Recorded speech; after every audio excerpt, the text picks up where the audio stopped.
Baik, kita mulai. Pengorganisasian memori utama.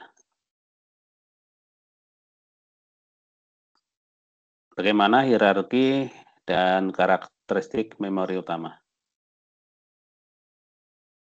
Di halaman ini kita bisa lihat ada piramida memori. Yang paling tinggi ada CPU, di dalamnya ada memori yang disebut dengan register. Kemudian yang di ujung bawah, ini ada jenis memori yang disebut dengan magnetic tape. Bahasan kita tentang memori utama, kira-kira posisinya ada di tengah-tengah di antara memori yang tertinggi di piramida dan yang terendah, magnetic tape. Karakteristiknya dari piramida ini adalah memori yang letaknya ada di ujung atas, itu merupakan memori yang terbaik. Terbaik di situ maksudnya adalah ketika dilakukan proses baca atau tulis, responnya paling cepat, sangat cepat. Makin ke bawah, itu makin lambat. Dan yang paling lambat kita lihat di piramida ini adalah jenis magnetic tape.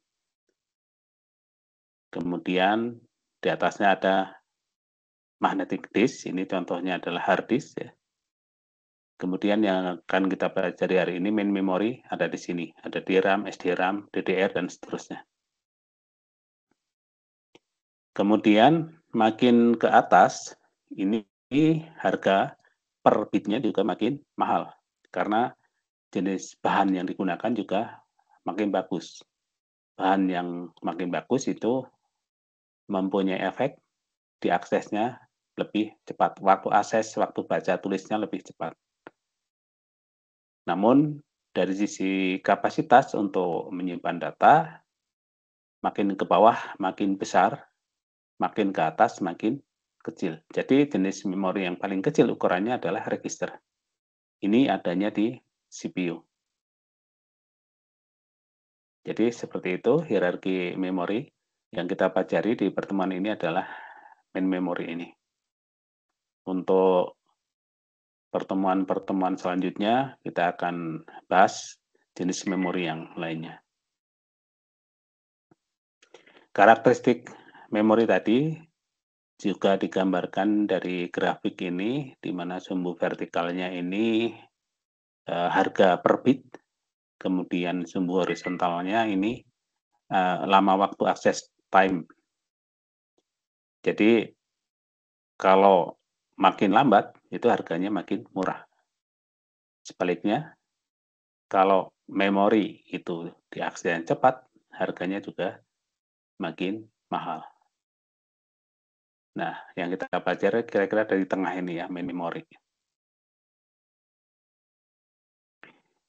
Kita akan coba bedah tentang memori secara umum ini ya. Ini tidak hanya main memory, tapi memori berbagai macam secara umum kita akan bedah berdasarkan beberapa parameter ini. Yang pertama, kalau dari sisi lokasi, maka jenis-jenis memori dikelompokkan menjadi memori internal dan eksternal. Internal itu maksudnya adalah memori tersebut itu bisa langsung diakses oleh CPU tanpa melalui modul input-output. Kalau eksternal, dia harus melalui modul input-output untuk bisa terhubung ke CPU. Nah, contoh memori internal itu adalah register, cache memory, dan RAM atau memori utama yang kita pelajari hari ini. Kemudian contoh memori eksternal adalah selain tiga ini. Itu jenisnya sangat banyak. Yang populer di kita adalah hard disk, ya. Kemudian flash disk, kemudian dulu CD-ROM, namun ini sudah tidak kita pakai lagi, ya. Tapi kita mungkin pernah menggunakan waktu-waktu sebelumnya. Kemudian parameter yang kedua, kapasitas. Ini adalah daya tampung setiap memori. ada yang kecil, ada yang besar.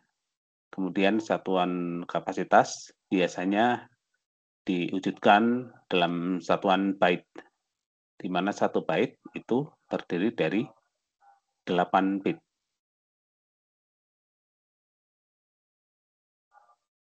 Kemudian ada istilah lain yang disebut dengan word. Kalau word ini jumlah bitnya itu bisa beda-beda tergantung konteksnya. Bisa saja satu word itu sama dengan 8 bit, 16 bit, atau 32 bit. Ini tergantung konteksnya apa yang sedang dibahas di situ ya. Tetapi kalau 1 byte itu pasti 8 bit. Kalau 1 word itu bisa 8, bisa 16, bisa 32, bisa 64, dan seterusnya. Jadi 1 word belum tentu 8 bit. Tapi kalau 1 byte pasti 8 bit.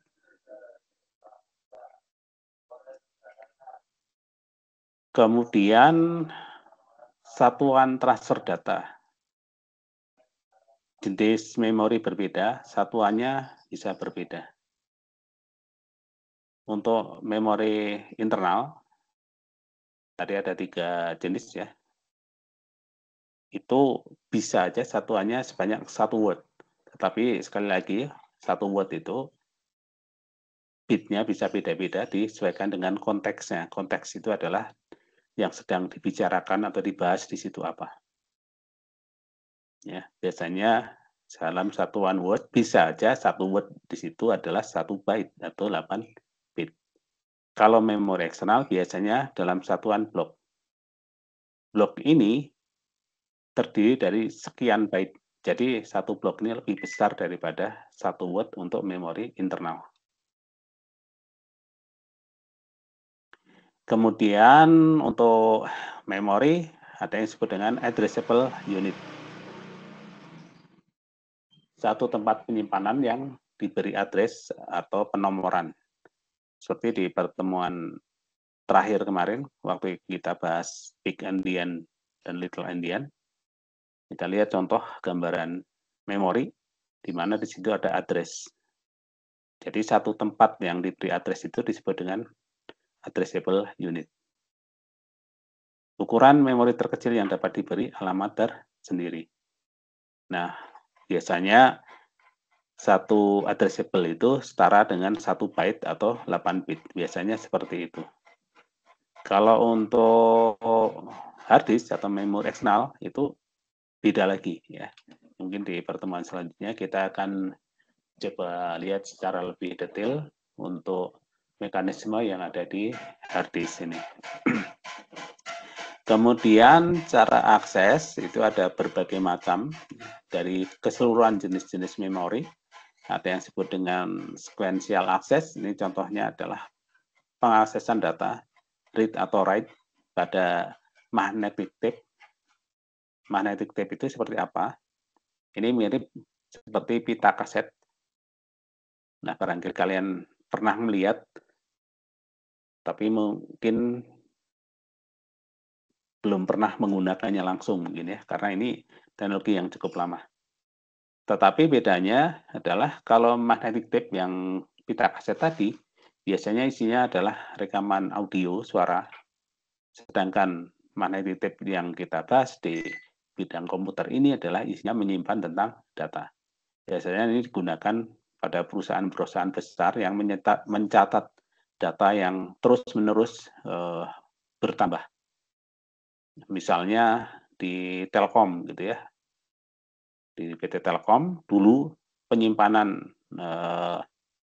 data-data pelanggan ya, terus mungkin data percakapan, data penggunaan dan sebagainya, itu kan terus-menerus bertambah, itu disimpan di magnetic tape, di mana kapasitasnya bisa sangat besar. Namun kelemahannya adalah untuk membaca kembali itu harus sekuensial atau berurutan, harus melacak dari ujung awal. Kemudian ada juga yang pengaksesan secara direct. Ini contohnya pengaksesan data di hard disk. Ya, nanti kita bahas di memori eksternal. Seperti apa mekanismenya hard disk itu dibaca atau ditulis. Untuk main memory yang kita bahas hari ini, cara aksesnya disebut dengan random access. Random karena di situ kita bisa mengakses atau membaca data di memori secara acak, ya, tidak urut. Kemudian cara akses lainnya ada yang disebut dengan asosiatif. Ini digunakan di jenis memori yang disebut dengan cache memory. Ini kalau nggak salah tadi di pertemuan 7 ya, akan kita bahas ini tentang cache memory ini. Berikutnya dari sisi performansi, maka kita akan lihat seberapa cepat memori itu bisa diakses atau dibaca atau ditulis. Nah, perlu diketahui bahwa untuk membaca data yang ada di suatu memori, itu ada tahapan-tahapan yang harus dilalui. Jadi tidak tiba-tiba ketemu lokasi data, tetapi ada tahapan harus mencari atau menuju lokasi data yang mau dibaca. Nah, di gambar ini kita bisa lihat, ini contoh tahapan pengaksesan data di memori utama. Yang bagian awal ini tahap load address to MAR. MAR singkatan dari Memory Address Register. Register itu artinya tempat untuk menyimpan data. Nah, di sini registernya digunakan untuk menyimpan address, alamat dari memory address register. Ini ditaruh dulu, setelah itu dilakukan penerjemahan atau decode. Jadi ini isinya bit-bit alamat, itu diterjemahkan, sehingga nanti hasilnya adalah ketemu lokasi yang mau dibaca. Nah, hari ini kita akan pelajari lebih detail ini, tahapan decode ini, sehingga bisa menemukan lokasi RAM yang akan dibaca. Setelah ketemu lokasinya, baru datanya di-copy. Kemudian ditaruh di MBR. MBR singkatan dari Memory Buffer Register. Ini register untuk nampung data yang dari RAM. Setelah data berhasil diambil, kemudian ada tahapan restore. Restore itu mengembalikan status ke semula, sehingga memori siap untuk dibaca berikutnya. Tahapan dari load address to MAR sampai copy data to MBR ini disebut dengan memory access time. Kemudian, kalau digabungkan dengan waktu untuk restore, itu disebut dengan memory cycle time. Nah, waktu akses ini disebut dengan istilahnya latensi biasanya. Oke, kalau ada yang punya pertanyaan silahkan aja diaktifkan mic-nya ya.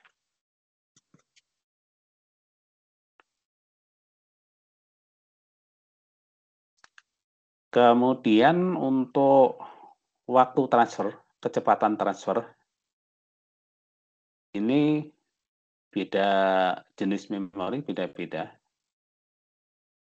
Namun perhatikan di sini bahwa waktu transfer ini secara umum yang kita lihat di sini ya. Misalnya di sini disebutkan non-RAM ini untuk jenis memori tertentu itu biasanya ada penjelasan atau teknik yang atau perhitungan yang lebih detail lagi. Misalnya nanti ketika kita bahas hard disk itu ada hal-hal yang akan kita hitung ya, ada komponen-komponen waktu yang perlu dihitung lebih detail di situ. Ini hanya rumusan secara umum di mana transfer rate itu terdiri dari TA, ya, rata-rata waktu akses, kemudian ditambah N per R, N itu jumlah bitnya, R-nya kecepatan transfernya. Ini adalah rumusan secara umum. Jadi nanti ketika kita pelajari cara akses hard disk ya, itu nanti gunakan perhitungan yang ada di situ. Intinya adalah transfer rate itu ada waktu akses, ini waktu untuk menuju data, ditambah waktu untuk baca data. Jadi dua komponen itu. Kemudian dari sisi fisik,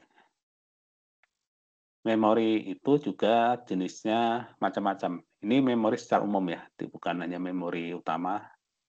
Misalnya untuk memori yang terbuat dari semikonduktor, itu contohnya adalah RAM, memori utama. Kemudian di sini ditulis flash disk, walaupun ini sebenarnya tidak tepat 100% disebut dengan bahan semikonduktor ya. Ini sebenarnya ada bahan beda lagi. Mekanismenya beda lagi. Bukan semikonduktor seperti RAM ya, ini beda. Jadi sebenarnya ini kurang tepat juga ditaruh di kelompok semikonduktor. Kemudian yang jenis kedua, yang bahan dasarnya magnetik, contohnya hard disk. Kemudian pita magnetik, itu bahan dasar untuk menyimpan datanya adalah berupa lapisan magnetik.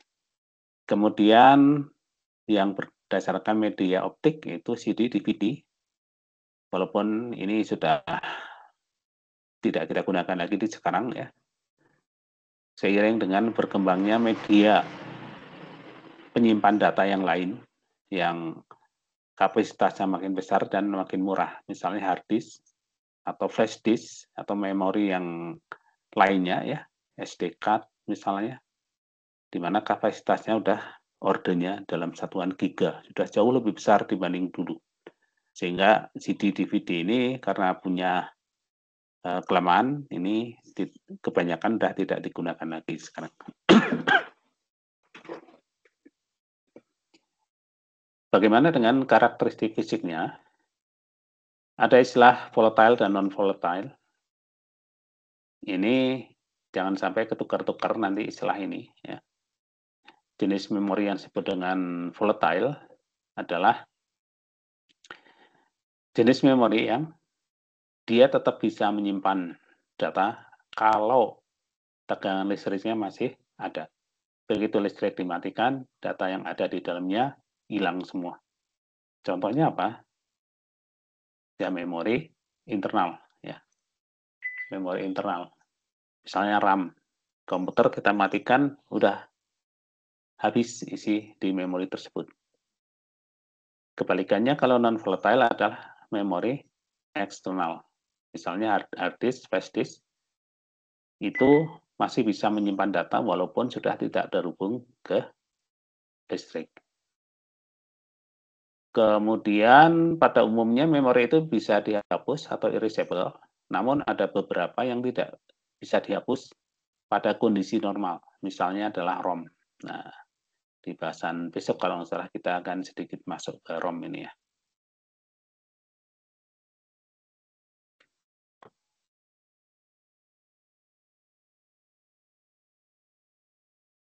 Oke, sampai di sini apakah ada yang mau ditanyakan?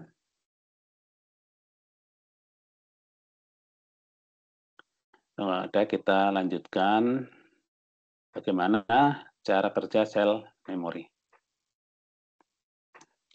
Di sini kita lihat gambaran sebuah sel memori, di mana satu sel memori itu bisa menyimpan data sebanyak 1 bit.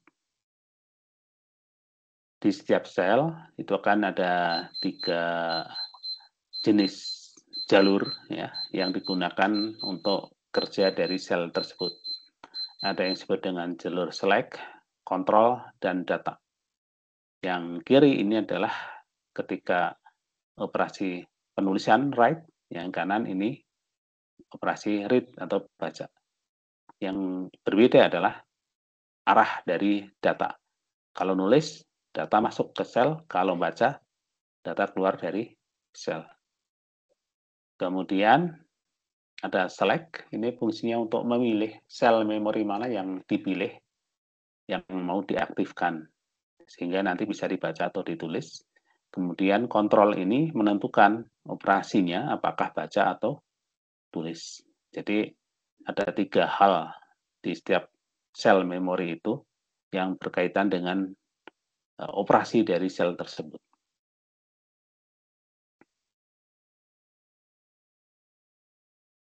Karena yang disimpan di dalam setiap sel itu biner, hanya 0 atau 1, maka apapun jenis memori itu harus bisa merepresentasikan kondisi ada atau tidak ada, atau 0 atau 1, 2 kondisi.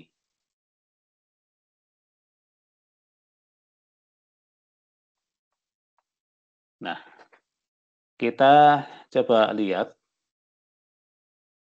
jenis memori zaman dulu. Ini sejarah ya, sejarahnya memori zaman dulu itu terbuat dari apa yang disebut dengan magnetic core. Nah, gambarnya seperti ini. Ya. Gambarnya seperti ini, cincin. Ini namanya magnetic core. Kemudian di cincin ini dimasukin 2 buah kabel. Jadi setiap cincin ini dimasukin 2 buah kabel. Kemudian setiap cincin ini bisa menyimpan data 1 bit. Ini sebagai perbandingan di micro SD yang digunakan di zaman sekarang ini. Ukurannya segini, tapi kapasitasnya 8 GB. Bandingkan dengan memori zaman dulu, satu cincin ini hanya bisa nyimpan 1 bit. Kemudian gambar yang bawah ini adalah gambar yang sudah dirangkai, kemudian siap untuk dipasangkan di dalam komputer zaman dulu sebagai memorinya. Yang gambar kanan ini lebih besar kapasitasnya, lebih banyak bit yang bisa disimpan. Nah, konsepnya adalah seperti ini sebenarnya. Ini namanya magnetic core. Bahan ini akan sangat mudah dipengaruhi oleh medan listrik atau medan magnet yang dihasilkan oleh kabel yang ada di dalamnya. Jadi ada 2 buah kabel di dalamnya, namanya selection wire sama sense wire. Nah, bagaimana cara kerja model memori ini?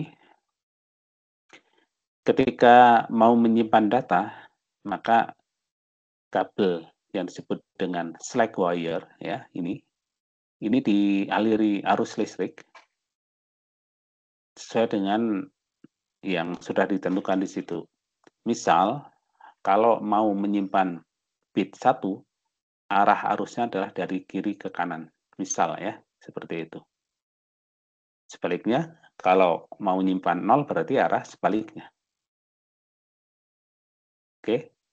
Nah, ketika ada kawat dialiri listrik, otomatis di setiap kawat itu akan timbul medan listrik. Medan itulah yang akan menginduksi bagian atau cincin ini yang disebut dengan magnetic core. Jadi ilmu fisika ya diterapkan di situ. Kemudian ketika proses baca data, caranya adalah selection wire ini dialiri arus yang menghasilkan bit bernilai 0. So tadi, kalau mau menyimpan bit 1, arahnya dari kiri ke kanan, maka ketika mau baca, ini dari kanan ke kiri dialiri dengan arus listrik ya. Kalau kanan kiri tadi kan bit 0 ya. Nah, yang diamati adalah perubahan di sense wire. Kalau isi data sebelumnya adalah bit 1, kemudian arah arusnya dibalik, maka otomatis di sense wire ini akan mendeteksi adanya perubahan. Ya biasanya tegangan yang dihasilkan di sini berubah. Karena tadinya 1, sekarang jadi 0. Di sini ada perubahan tegangan. Kalau ada perubahan tegangan, maka bisa diartikan memori ini menyimpan bit 1. Tetapi kalau yang sebelumnya disimpan adalah 0, kemudian dialiri dengan arus listrik yang setara untuk bit 0, maka di sini tidak akan ada perubahan apapun. Jadi hanya mendeteksi ada perubahan tegangan atau tidak. Prinsipnya seperti itu ya, memori zaman dulu. Nah, sekarang udah beda lagi yang digunakan, sudah bukan seperti ini lagi. Sudah lebih canggih, fisiknya kecil, tetapi kapasitasnya jauh lebih besar dibanding memori zaman dahulu. Oke, bisa dibayangkan ya, komputer zaman dulu seperti apa menggunakan RAM-nya ya. Nah, memori yang kita pakai sekarang, RAM yang kita pakai sekarang, itu menggunakan sel memori yang terdiri dari sebuah kapasitor dan sebuah transistor. Inti utamanya sebenarnya kapasitor ini. Kita tahu di ilmu fisika bahwa kapasitor itu bisa menyimpan muatan atau tegangan. Kemudian transistor di ilmu komputer ini difungsikan sebagai saklar. Saklar itu on atau off. Kapan on, kapan off ditentukan oleh ini, address line. Nilainya diberi 0 atau 1, itu akan membuka atau menutup transistor ini. Kemudian jalur data ada di bit line ini, di data di sini. Nah, kita lihat cara kerjanya.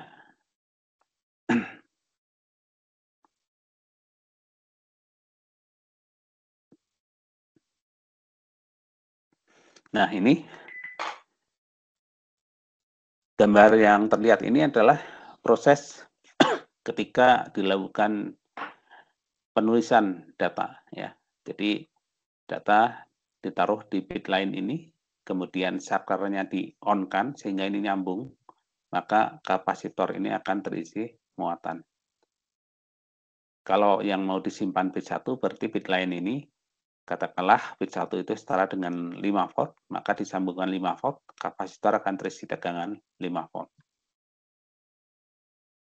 Kalau yang mau disimpan bit 0, ya bit line dihubungkan ke 0 volt, maka isi kapasitor ini akan terkuras habis ya, jadi 0 volt. Kalau untuk membaca isinya, maka yang warna biru ini ya. Jadi transistor di-on-kan, kemudian isi kapasitor akan dibaca, ada tegangan di bit line. Prinsipnya seperti itu, cara kerja sel memori dari RAM yang kita pakai. Ini disebut dengan sel memori dinamis. Terdiri dari satu transistor dan satu kapasitor. Ini menyimpan data 1 bit. Nah, kalau RAM yang kita pakai sekarang, ukurannya udah sekitar berapa nih? Ada yang tahu nggak ukuran RAM-nya berapa?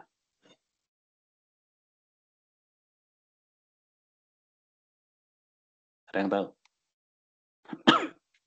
Ukuran memorinya Pak maksudnya gitu. Iya. 64 Pak, 64 sama 128 paling gede sekarang. Ya, yang kamu pakai berapa? 16 Pak. 16, 16 Ya, giga. ya.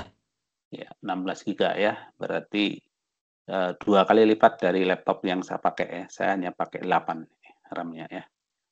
Kalau 16 berarti pasti jauh lebih cepat. Nah, kalau ditanyakan kira-kira berapa jumlah transistor yang digunakan di memori yang kamu gunakan tadi?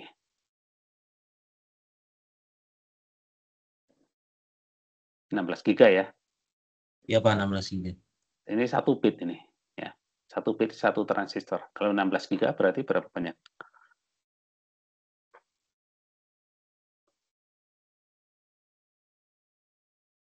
1 giga itu 2 pangkat berapa?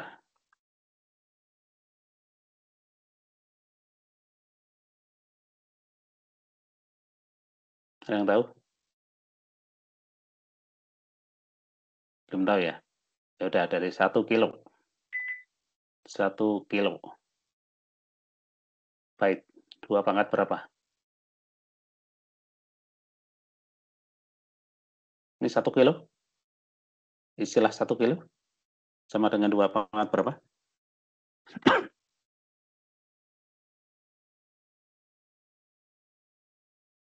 Masa nggak ada yang tahu?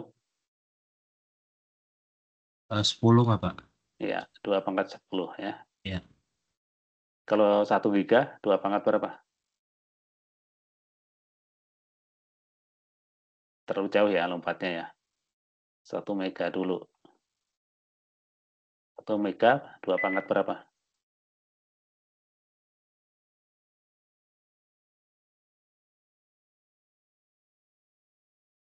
Dua pangkat 20, Pak. Ya, betul. Kalau 1 giga, 2 pangkat, Kalau 1 mega 2 pangkat 20. 1 giga berapa? 2 pangkat eh, 30, Pak. Iya, betul. Ya, 2 pangkat 30. Nah, 1 kilo itu 2 pangkat 10. Ini 1024 ya. 1 kilo itu 1024. Kalau 1 kilo pada umumnya itu 1000. Tetapi kalau di ilmu komputer ini 1024. Sehingga 1 mega itu kalau normalnya itu ya 1 juta ya. Karena ada 1000 kilo.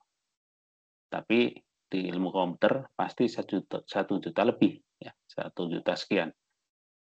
Berarti kalau 1 giga ini di pengetahuan umum berapa? 1000 juta. Berarti 1 apa? 1 M ya, 1 miliar. Ya kan? Nah, 1 miliar itu nolnya berapa nih? 9, Pak. 9 ya. Tadi 1 bit itu 1 transistor. Jadi kalau 1 giga berapa transistor?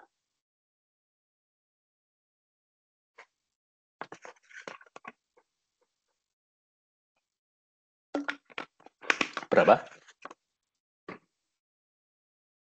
Siapa yang tahu nih? Ini kalau sesi di kelas, yang belakang ditanya duluan ya, suruh maju ke depan ya. Ini berapa banyak yang mengisi monitor nih? Berapa transistor 1 giga itu?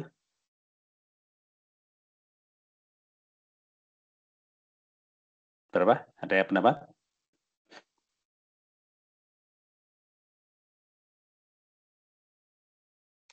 Ini tinggal 27 ini yang join ini.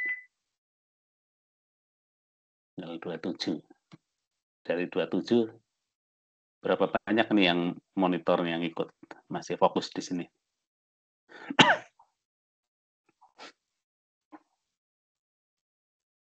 Ervan.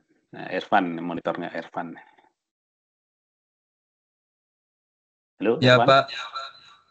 Berapa transistor nih 1 gigabyte? Kira-kira berapa?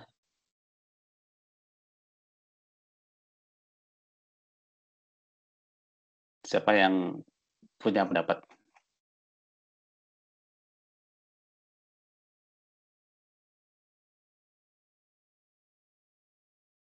Satu byte, berapa bit? 8, Pak. 8 ya. Jadi 1 gigabyte, berapa transistornya kira-kira? 10 jutaan, Pak. Berapa? Miliaran, Pak. Aduh, 8 miliar, Pak. 8 miliar ya. 1 giga itu 8 miliar. Tapi tadi temenmu pakai RAM-nya itu 16 giga. Ya, jadi berapa transistornya? Ya 8 kali 16 miliar ya. Itu jumlah transistor sangat banyak. Oke.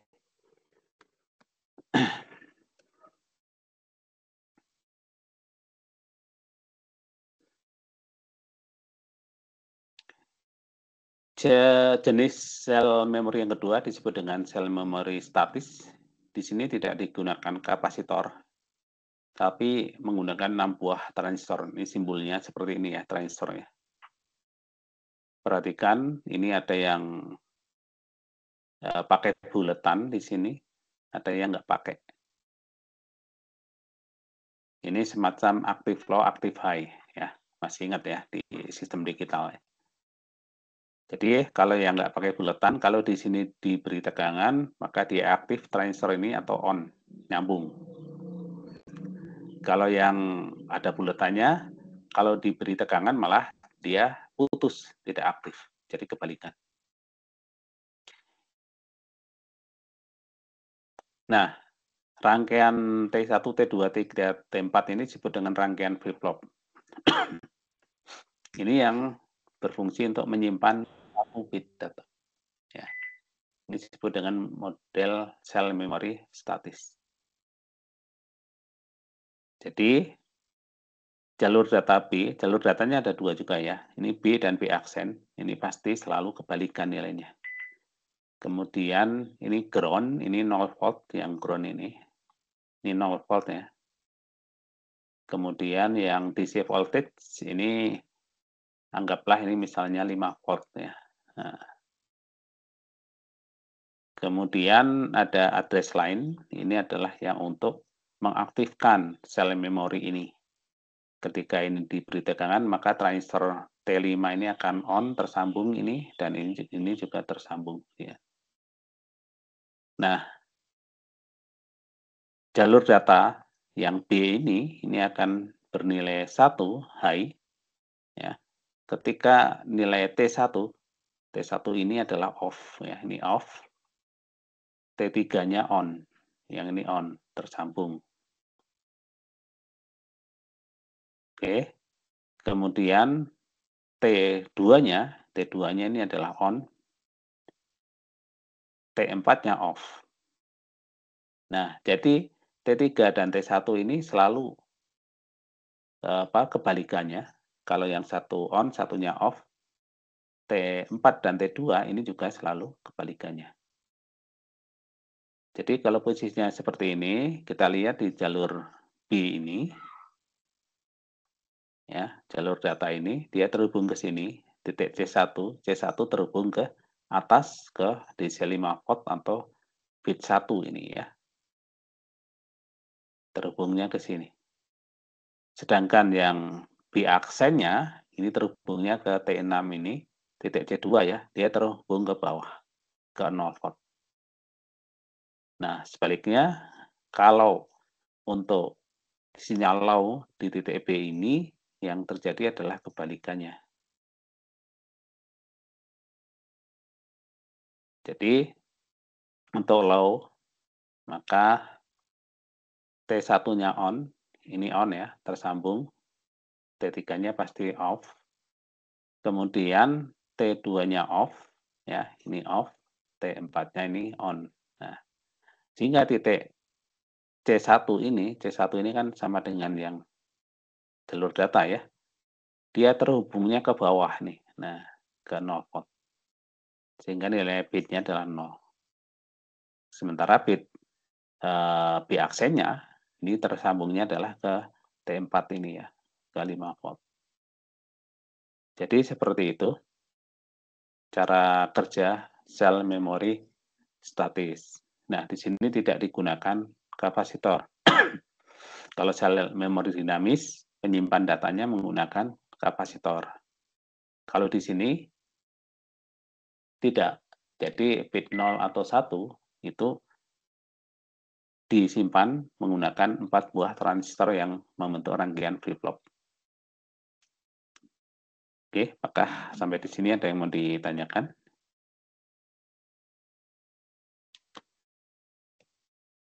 Kalau tidak ada, kita lanjutkan.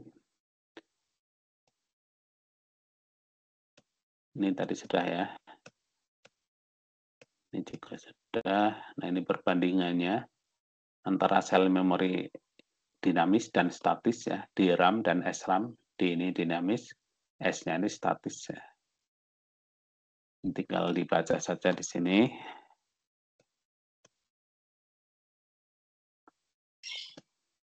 Nah, RAM itu dari waktu ke waktu itu terus berkembang.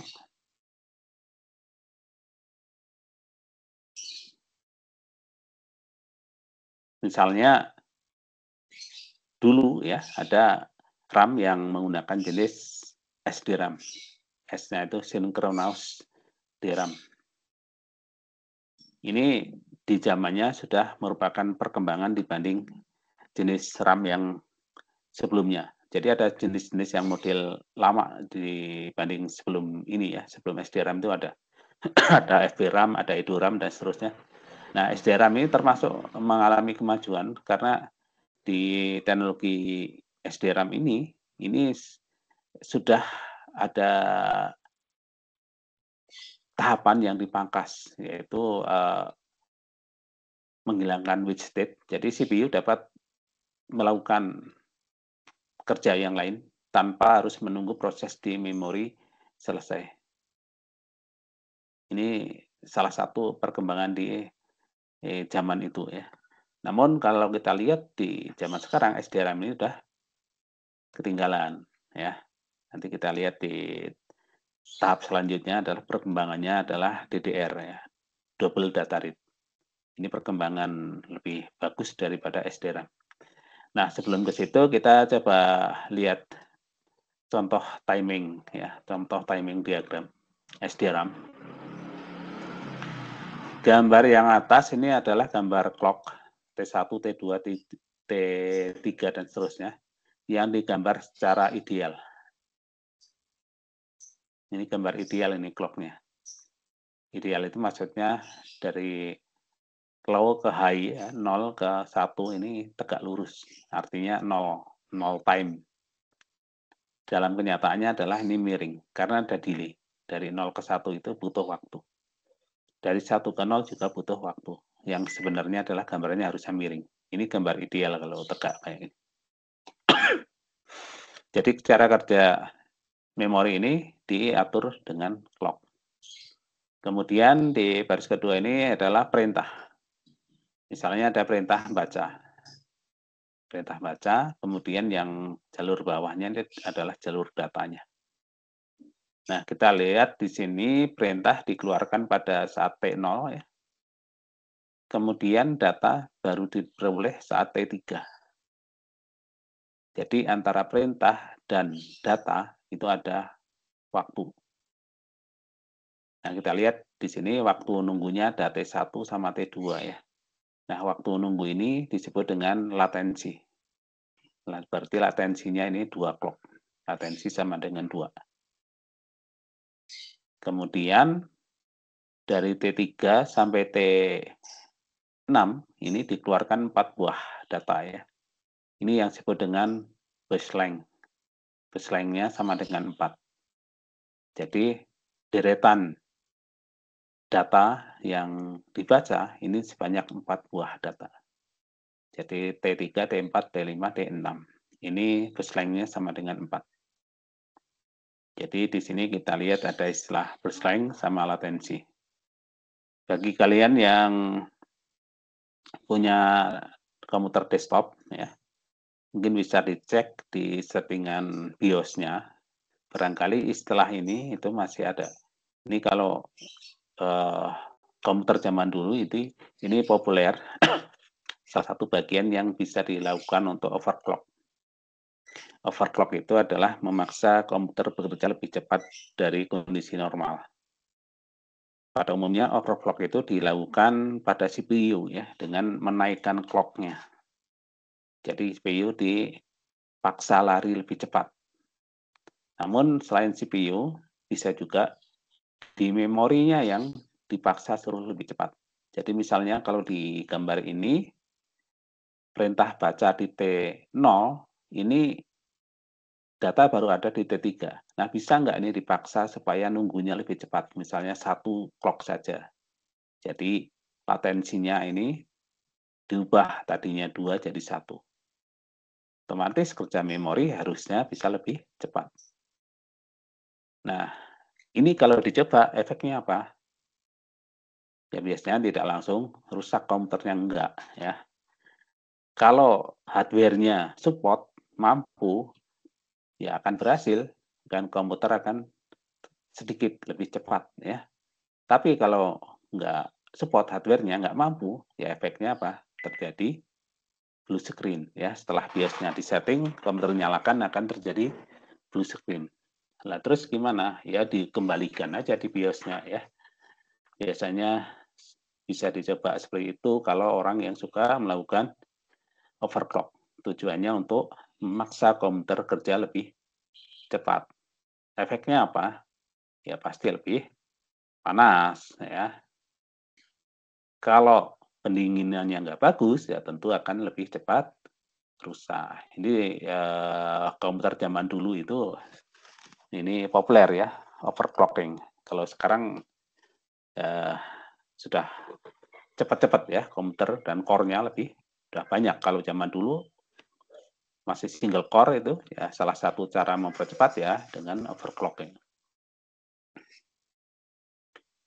Oke, berikutnya DDR.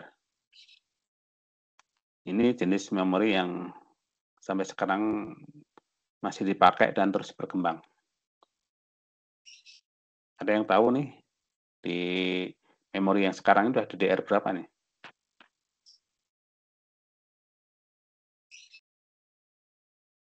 Ada yang tahu? Udah DDR berapa? 5, Pak. Dari 5, Pak. DDR5 ya. Apa yang membedakan DDR5 dengan DDR sebelumnya? Frekuensinya bisa lebih tinggi. Ya, frekuensi itu apa sih? Bit. Apa? Frekuensi di situ apa maksudnya? Frekuensi di situ adalah kaitannya dengan clock-nya ya. Frekuensi makin tinggi artinya clock-nya makin banyak. Ya, clock-nya makin banyak artinya kalau kita lihat gambar di sini mana yang atas tadi. Nah, ini ya, clock-nya ini. Satu clock itu adalah satu high dan satu low, ini satu clock. Ini kalau misalnya katakanlah 1 mikrodetik ya, 1 clock sebelumnya, maka kalau makin tinggi frekuensinya, T-nya ini makin kecil, karena T sama dengan 1/f ya. Ya kan? T, ini waktunya itu sama dengan 1/f. Kalau frekuensinya naik, T-nya makin kecil. Nah, jadi DDR yang 5 tadi, ini T-nya ini, ya tadinya sebelumnya misalnya 1 mikro, sekarang menjadi lebih kecil, mungkin 0,8 mikro atau bahkan setengah mikro, setengahnya ya. Nah, bedanya di situ ya. Jadi DDR makin ke sini, memori itu juga teknologinya makin berkembang sehingga makin cepat. Makin cepat itu kalau mau dibaca datanya, menghasilkan datanya lebih cepat, kalau mau ditulis, proses nulisnya juga lebih cepat ya. Jadi DDR2, DDR3 dan seterusnya. Itu mungkin akan masih terus berkembang ya. Jadi selama teknologinya mendukung, itu akan terus-menerus. Ya, DDR itu menggunakan jenis sel memori dinamis atau sel memori statis. Ada yang tahu? Kalau yang konsentrasi dari awal akan tahu jawabannya. Ada yang mau nebak jawabannya? Tadi kan sudah kita pelajari kan, ada 2 jenis memori kan, sel memori ya.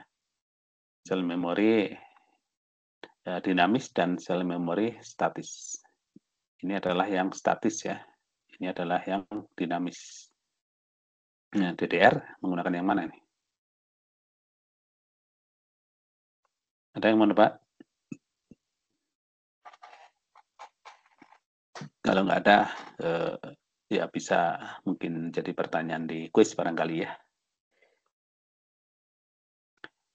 Oke, ini sedikit tentang timing diagram. DDR, SDRAM ini harusnya read ya, read timing, proses baca data. Ini clock-nya. kemudian ada RAS, ada CAS, kemudian ini address, kemudian ini di Q, ini di QS. Nah, RAS, singkatan dari R-nya itu row, baris, row address like. CAS itu singkatan dari C-nya itu kolom. Jadi baris dan kolom. Kemudian di jalur address, jalur alamat, ya, ini ada row address, ini bit-bit untuk row itu apa? Baris ya. Kemudian ini bit-bit untuk kolom. Nah, ntar lagi kita akan pelajari ini. Kalau ada baris, ada kolom, seperti apa? Ini adalah tahapan ketika memori mau dibaca, itu kan harus mengetahui dulu lokasinya ya. Lokasi yang mana, ada di mana nih data yang mau dibaca. Nah, ini salah satu tahapannya adalah dengan ada baris dan kolom ini. Jadi letak data di RAM itu semacam koordinat. Kita ntar lagi akan pelajari lebih detail itu ya. Oke, setelah bit ya lokasinya ini masuk, diterjemahkan, ketemu, maka baru ini data keluar di sini ya. Oke, seperti itu contoh timing diagram proses baca ya. Kemudian ini contoh gambar layout memorinya. Datanya di tabel ini. Jadi ukuran atau kapasitas memori yang ada di halaman ini ada 256 MB DDR2 ya. DDR2 256 MB, sangat kecil. Kalau RAM sekarang kan udah giga ya, satuannya giga. Ini memori zaman dulu, DDR2. Kemudian ini ada 4 keping ya, satu keping ini satu chip ya. Kalau di memorinya ini warnanya hitam biasanya ya. Nah ini yang kayak gini ya, satu chipnya. Kemudian dari data yang ini kita bisa lihat bahwa row address ya, alamat untuk baris, ini bitnya bit 0 sampai 12. Jadi totalnya ada berapa bit nih? 0 sampai 12 berarti ada 13 bit ya. Kemudian yang kolomnya ini 0 sampai 9. Kolomnya berarti 10 bit ya ini. Kemudian di sini ada istilah device bank address bank ya. Untuk bank ini ada 0 sampai 1. Jadi ada 2 bit untuk bank. Ya, ini penjelasan ya. Pernah ada soal menggunakan ini. Mungkin nanti akan dipakai lagi data semacam ini ya. Nah, di sini kita lihat ada 4 keping ya, 4 keping. Tapi di datanya ini ada berapa nih bitnya 2 bit bank ya. Nah, berarti ada ini 4 bank ya, 1, 2, 3. Ini satu ini detik dan satu bank. Nah, bank itu seperti apa? Ntar lagi kita akan tahu ya. Ini contoh desain yang lain ya.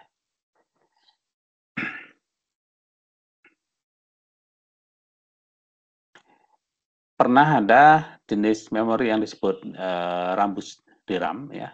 Namun sepertinya ini nggak populer ya. Ini kalau salah dari Intel yang mengembangkan, tapi ini sebenarnya nggak populer, kalah dengan DDR ya perkembangannya. Ini RDRAM.